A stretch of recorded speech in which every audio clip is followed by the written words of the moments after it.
నమస్తే, welcome to BSK news. నేను మీ ఆదిత్య. ముందుగా బులెటిన్ హెడ్లైన్స్. ప్రధాని మోదీని ఎవరూ భయపెట్టలేరు, రష్యా అధ్యక్షుడు పుతిన్.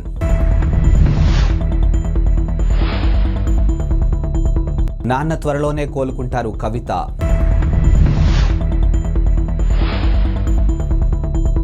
రెవెన్యూ విలేజ్గా ప్రొఫెసర్ జయశంకర్ స్వగ్రామం అక్కంపేట ఆదేశాలు జారీ చేసిన ప్రభుత్వం.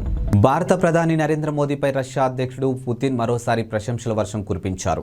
ప్రజా ప్రయోజనాల కోసం కఠినమైన నిర్ణయాలు తీసుకునేందుకు మోదీ వెనకాడరని వ్యాఖ్యానించారు. ఇక ఇరు దేశాల మధ్య అన్ని రంగాల్లో బలోపేతమవుతున్న సంబంధాల గురించి పుతిన్ ఓ చర్చా కార్యక్రమంలో మాట్లాడారు. ఇందుకు సంబంధించినటువంటి వీడియోను రష్యా ప్రభుత్వం టెలివిజన్ RT న్యూస్ నెట్టింటా పంచుకుంది. ఇక జాతీయ భద్రతా విషయంలో మోదీ నిక్కచ్చిగా వ్యవహరిస్తున్న తీరును తనకు ఆశ్చర్యం కలిగిస్తుందని పుతిన్ పేర్కొన్నారు. నిజం చెప్పాలంటే ఒక్కసారి నేను కూడా మోదీ ప్రజా ప్రయోజనాల దృష్ట్యా తీసుకున్న నిర్ణయాలు చూసి ఆశ్చర్యపోతామంటూ అని పేర్కొచ్చారు. ఇక జాతీయ ప్రజా ప్రయోజనాలకు విరుద్ధమైన నిర్ణయాలు తీసుకోవాలంటూ మోదీని ఎవరూ బలవంత పెట్టలేరని, బెదిరించలేరని, ఆయనపై ఎలాంటి ఒత్తిళ్లు ఉన్నాయని మాత్రం నాకు తెలుసు ఇక అని పుతిన్ పేర్కొన్నారు. కాగా గత నెలలో వచ్చు G20 సమ్మిట్లో కూడా పుతిన్ మోదీని పొగడ్తలతోనూ ముంచెత్తారు. బీఆర్ఎస్ అధినేత మాజీ ముఖ్యమంత్రి కేసీఆర్ నిన్న అర్ధరాత్రి గాయపడిన సంగతి తెలిసిందే. ఇక ఫామ్ హౌస్లోని బాత్రూంలో ఆయన కాలు జారి పడ్డారు. ఈ ప్రమాదంలో ఆయన తుంటి ఎముకకు ఫ్రాక్చర్ అయింది. ఇక ప్రస్తుతం ఆయన సోమాజిగూడలోని యశోద ఆసుపత్రిలో చికిత్స పొందుతున్నారు. ఈ నేపథ్యంలో కేసీఆర్ కుమార్తె ఎమ్మెల్సీ కవిత ఎక్స్ ట్వీట్గా స్పందిస్తూ కేసీఆర్ గారికి స్వల్ప గాయమైందని, ప్రస్తుతం ఆయన ఆసుపత్రిలో వైద్య నిపుణుల పర్యవేక్షణలో ఉన్నారని తెలిపారు. ఇక అందరి ప్రార్థనలు, ఆకాంక్షలతో నాన్న త్వరలోనే కోలుకుంటారని చెప్పారు. మీ అభిమానానికి ధన్యవాదాలని ట్వీట్ చేశారు.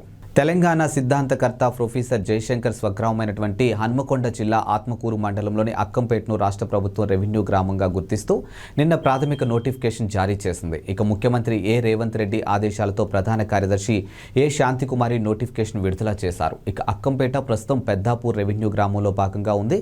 అలాగే ముఖ్యమంత్రి ఆదేశాలతో ఆదిలాబాద్ జిల్లా ఇంద్రవెల్లి B గ్రామంలో అమరవీరుల స్తూపం సమీపంలో స్మృతివనం అభివృద్ధి సుందరీకరణ కోసం ఎకరం భూమిని కేటాయిస్తూ ప్రభుత్వం మరో నోటిఫికేషన్ జారీ చేసింది. బీఆర్ఎస్ అధినేత కేసీఆర్ కు తుంటి ఎముక విరిగిన సంగతి తెలిసిందే. ఇక ఫామ్ హౌస్ లోని బాత్రూంలో ఆయన పట్టు తప్పి కాలు జారి పడ్డారు. ఇక ప్రస్తుతం ఆయన సోమాజిగూడలోని యశోద ఆసుపత్రిలో చికిత్స పొందుతూ ఉన్నారు. కేసీఆర్ తుంటి ఎముక 2 చోట్ల విరిగినట్లు వైద్యులు గుర్తించారు. ఈ ఉదయం 11 గంటలకు ఆయన ఆపరేషన్ నిర్వహించినట్లు తెలుస్తుంది. ఇక తుంటి ఎముకకు స్టీల్ ప్లేట్లు అమర్చే అవకాశం ఉన్నట్లు సమాచారం. ఇక కేసీఆర్ కోలుకోవడానికి 4 నుంచి 6 నెలల సమయం పట్టొచ్చని చెబుతూ ఉన్నారు డాక్టర్లు. మరోవైపు ఆసుపత్రిలో కేటీఆర్, హరీష్ రావు, కవిత ఉన్నారు. విరాట్ కోహ్లీ, రోహిత్ శర్మ ఇండియన్ క్రికెట్కి దశాబ్దాలుగా వీరు అందిస్తున్న సేవలు అసామాన్యం. ఇక 2022 T20 ప్రపంచ కప్ సెమీఫైనల్లో ఇంగ్లాండ్ చేతిలో ఓటమి తర్వాత వీరిద్దరూ T20లకు దూరమయ్యారు. ఇక వీరిద్దరి స్థానంలో యువ ఆటగాళ్లకు అవకాశం లభిస్తూ జట్టులో కదం తొక్కుతున్నటువంటి యువ ఆటగాళ్లు అపురూప విజయాలు అందిస్తూ ఉన్నారు. ఇక నీరుడు న్యూజిలాండ్లో జరిగినటువంటి 3 మ్యాచ్ల సిరీస్ను చేజెక్కించుకున్నారు. ఇక ఆసియా క్రీడల్లో భారత యువ జట్టు స్వర్ణం గెలుచుకుంది. తాజాగా ఆస్ట్రేలియాను 4-1తో ఓడించి సిరీస్ను కైవసం చేసుకుంది. ఇక వచ్చే ఏడాది అమెరికా, వెస్టిండీలతో జరగనున్నటువంటి T20 ప్రపంచ కప్లో కోహ్లీ, రోహిత్ శర్మ తప్పకుండా ఆడతారు. ఇందులో ఎలాంటి సందేహము లేదు. అయితే 2022 T20 ప్రపంచ కప్ తర్వాత భారత జట్టులోకి దాదాపుగా డజన్ మంది యువ ఆటగాళ్లు అరంగేట్రం చేశారు. ఇక వీరిలో రుతురాజ్ గైక్వాడ్, శుభమున్ గిల్, యశస్వి జైస్వాల్, ఇషాన్ కిషాన్, రింకు సింగ్, తిలక్ వర్మ తదితరులు ఉన్నారు. వీరందరూ అద్భుతంగా రాణిస్తూ ఉన్నారు. అంతేకాదు వీరి వయసు కూడా 26 ఏళ్ల లోపే ఉంటుందని వెల్లడించారు. కెనడాలోని జీవన వ్యయాలు పెరుగుతున్న నేపథ్యంలో ప్రభుత్వం విదేశీ విద్యార్థుల నిబంధనలు మరింత కఠినాంతరం చేసింది. ఇక కాస్ట్ ఆఫ్ లివింగ్ నిబంధనల కింద విదేశీ విద్యార్థులు కనీసం $15.181 సిద్ధం చేసుకోవాలని తేల్చి చెప్పింది. విద్యార్థుల ట్యూషన్, ప్రయాణాల ఖర్చులకు ఇది అదనమని వివరించింది. ఇక గతంలో ఈ మొత్తం $7.357 ఉండేది. 2000లో చివరిసారిగా ఈ కాస్ట్ ఆఫ్ లివింగ్ నిబంధనలు మార్పులు చేశారు. ఇక కాలం గడిచే కొద్దీ కెనడాలో జీవన వ్యయాలు పెరుగుతున్నాయని ప్రభుత్వం తన ప్రకటనలోనూ పేర్కొంది. ఈ మేరకు కాస్ట్ ఆఫ్ లివింగ్ నిబంధనలో మార్పులు లేకపోవడంతో కెనడాకు వచ్చే విదేశీ విద్యార్థులు తమ వద్ద ఉన్నట్టు నిధులు సరిపోగా ఇబ్బందులు పడుతున్నారని వివరించింది. కెనడాలోని విదేశీ విద్యార్థులకు ఎటువంటి ఇబ్బందులు తలెత్తకూడదనే తమ ఉద్దేశమని చెప్పింది. ఇక విదేశీ విద్యార్థులను ఆహ్వానించడంతో పాటు వారికి ఇబ్బందులు లేకుండా చూడడం కూడా తమ వైపు బాధ్యత అని తెలిపింది. ఇకపై ఏటా కాస్ట్ ఆఫ్ లివింగ్ నిబంధనలతో అప్పటి ఖర్చుల మేరకు మార్పులు చేస్తామని పేర్కొంది. వచ్చే ఏడాది సెమిస్టర్కు మునుపు వీసాలు జారీని తగ్గించడంతో పాటు ఇతర చర్యలు చేపట్టబోతున్నట్టు పేర్కొంది. తద్వారా కెనడా యూనివర్సిటీలు తమ వద్ద చదువుకుంటున్నటువంటి విదేశీ విద్యార్థులకు అవసరమైన సౌకర్యాలు కల్పించగలమని తెలియజేసింది. తెలంగాణ ముఖ్యమంత్రిగా నిన్న ప్రమాణ స్వీకారం చేసిన రేవంత్ రెడ్డి అప్పుడే తన మార్క్ ఏమిటో చూపించుకున్నారు. ఇక ఈ రోజు ఉదయం 10 గంటలకు జ్యోతిరావు పులే ప్రజాభవన్లో ఆయన ప్రజా దర్బార్ నిర్వహించనున్నారు. ఈ ప్రజా దర్బార్ కార్యక్రమంలో రేవంత్తో పాటు డిప్యూటీ సీఎం మల్లు బట్టి విక్రమార్క ఇతర మంత్రులు పాల్గొననున్నారు. ఇక ప్రజా దర్బార్లో ప్రజా సమస్యల పరిష్కారం కోసం ప్రజల నుంచి వినతులు స్వీకరించనున్నారు. కాంగ్రెస్ పార్టీ గెలిచిన వెంటనే మీడియాతో రేవంత్ మాట్లాడుతూ ప్రగతి భవన్ను సచివాలయం అందరికీ అందుబాటులో తీసుకొస్తామని ఆయన ప్రకటించారు.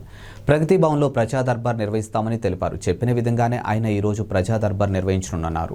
జమ్మూ కాశ్మీర్కు ప్రత్యేక ప్రతిపత్తిని కల్పించినటువంటి రాజ్యాంగంలోని ఆర్టికల్ 370ని రద్దు సవాలు చేస్తూ దాఖలైనటువంటి పలు పిటిషన్లపై సుప్రీంకోర్టు డిసెంబర్ 11న తీర్పు వెలువరించనుంది. చీఫ్ జస్టిస్ చంద్రచూడ్ ఆధ్వర్యంలో జస్టిస్ సంజయ్ కిషన్ కౌల్, సంజీవ్ ఖన్నా, బిఆర్ గవాయా, సూర్యకాంత్లతో కూడినటువంటి రాజ్యాంగ ధర్మస్థానం తీర్పు వెలువరిస్తుంది. ఇక సెప్టెంబర్లో ఈ పిటిషన్లపై విచారణ ముగియడంతో సుప్రీంకోర్టు తీర్పు రిజర్వ్ చేసినటువంటి విషయం తెలిసిందే. ఇక మొత్తం 16 రోజుల పాటు ఆర్టికల్ 370కి రద్దుకు సంబంధించి సుప్రీంకోర్టులో విచారణ జరిగింది.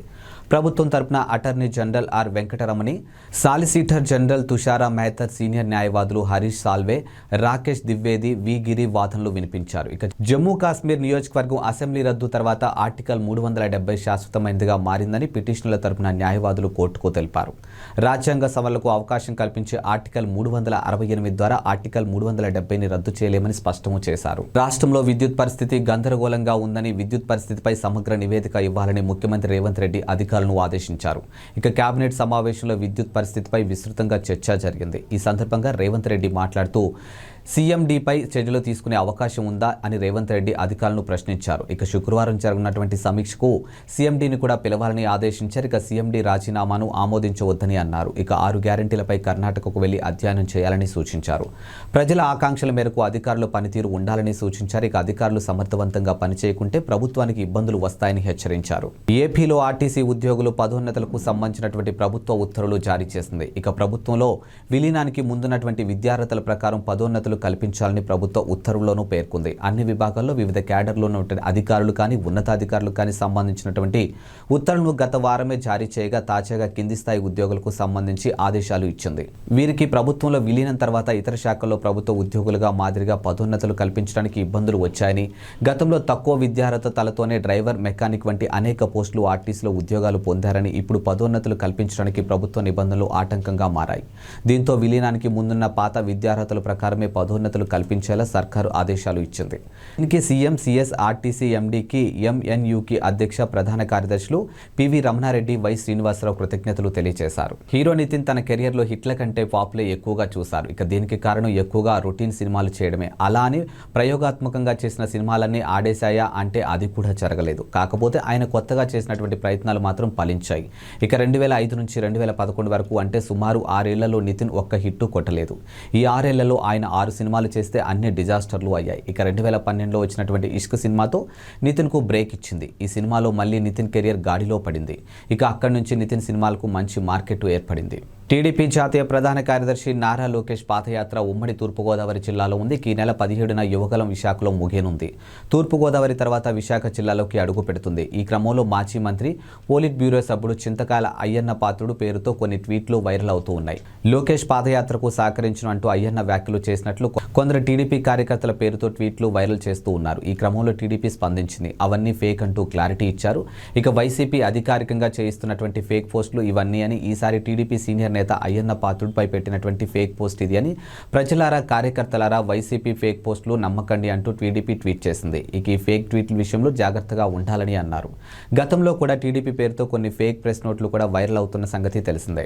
విశాఖపట్నంలోని ఏఎస్ రాజా గ్రౌండ్స్ వేదికగా జరిగినటువంటి బహిరంగ సభలో జనసేన అధినేత పవన్ కళ్యాణ్కి కీలక వ్యాఖ్యలు చేశారు. ముఖ్యమంత్రి పదవి మీద పవన్ కళ్యాణ్ ఆసక్తికర వ్యాఖ్యలు చేశారు. ఏపీలో టీడీపీ వెనుక తాను నడవడం లేదన్న పవన్ కళ్యాణ్ తెలుగుదేశం పార్టీతో కలిసి నడుస్తున్నారని పేర్కొన్నారు. ఇక అధికారం కోసం తాను ఓట్లు అడగడం లేదని, జనసేనాని మార్పు కోసం తమను ఆశీర్వదించాలని కోరారు. ఇక రాష్ట్రానికి మంచి జరుగుతుందనే ఉద్దేశంతోనే 2014లో టీడీపీ బీజేపీకి మద్దతు ఇచ్చినట్లు పవన్ కళ్యాణ్ మరోసారి స్పష్టం చేశారు. ఇక దురదృష్టవశాత్తు 2019లో కుదరలేదన్న జనసేనాని 2024లో ఏపీ భవిష్యత్తు కోసమే మరోసారి కలిసినట్లు చెప్పారు. ఇక మరోవైపు ఈ సందర్భంగానే సీఎం పోస్టు గురించి పవన్ కళ్యాణ్ కీలక వ్యాఖ్యలు చేశారు. ఇక జనసేన నిలబడి స్థానాల్లో గెలిచి మద్దతిచ్చిన స్థానాల్లో అభ్యర్థులు గెలిస్తే జనసేన బలం ఏంటో అందరికీ తెలుస్తుందని పవన్ కళ్యాణ్ అభిప్రాయపడ్డారు. ఇప్పుడు సీఎం పదవిని అడగగలమని కార్యకర్తలతో చెప్పిన పవన్ ముఖ్యమంత్రి పదవి గురించి చంద్రబాబు తాను చర్చించి నిర్ణయం తీసుకుంటామని స్పష్టం చేశారు. ఇక జీవితంలో ఇప్పటికే ఎన్నో ఓటములు ఎదుర్కొన్నానని పవన్ కళ్యాణ్ పేర్కొన్నారు. ఇక తాను బతికి ఉన్నంత వరకు జనసేన పార్టీ మరో పార్టీలో విలీనం చేయనని స్పష్టం చేశారు. ప్రజారాజ్యంలో జనసేన మారబోతుందన్న జనసేనాని మీ అభిమానం ఓట్లుగా మారాలని కార్యకర్తలను కోరుకున్నారు. ఇవి ఇవాల్టి బులెటిన్ అప్డేట్స్. మరో బులెటిన్తో మళ్ళీ కలుద్దాం. అంతవరకు సెలవు. నమస్కారం.